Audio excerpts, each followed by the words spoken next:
the things that was said to me a lot in my life, and definitely when I became a teacher, is, Dara, you always so happy.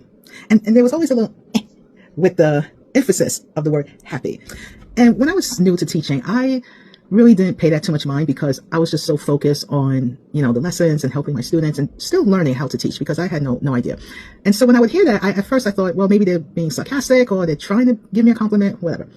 And over time, the tone went from like sarcasm to just, you always so happy, like an attitude, to the point where people started to laugh at me, or they would mimic the way I would speak to my students. Majority of the students I've worked with were beginners, okay? And no, they were not children. I've always worked with adults. Obviously, at least it should be, that you cannot speak to them the way you would speak with a native speaker because they're not going to understand. You have to slow down your pitch. You have to slow down and speak slowly and comfortably. Pictures help, writing in big letters help, There's all different ways to help your adult learners learn English without sounding or treating them like children. One time I remember saying to a few of my coworkers, why do you always say that I'm so happy?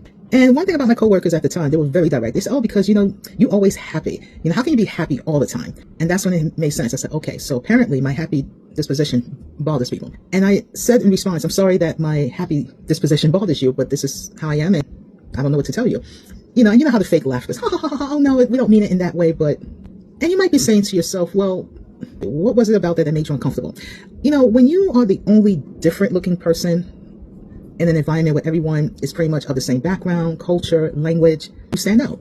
And when people go out their way to make it clear how different you are and how much you really stand out, it can affect your mood. It can affect your ability to focus because you're constantly hearing that. There's that occasional speaking English and switching the language over and ha ha ha ha and pointing.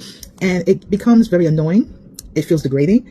And you're not a stupid person. You know that obviously you're being talked about, not in a positive way. So how did I deal with that? I actually started to learn some phrases in the language and would say, even if it's a hello or how are you or whatever the case may be, just to kind of shock my coworkers a little bit. And there was no more laughter. It was like, how do you know that? To anyone who has experienced this at your workplaces, you may just be the only whatever color, whatever ethnic background, nationality. And I do believe everyone should respect each other and accept everyone as they are. I'm a big advocate for that. But you will have ignorant people. You continue to be yourself.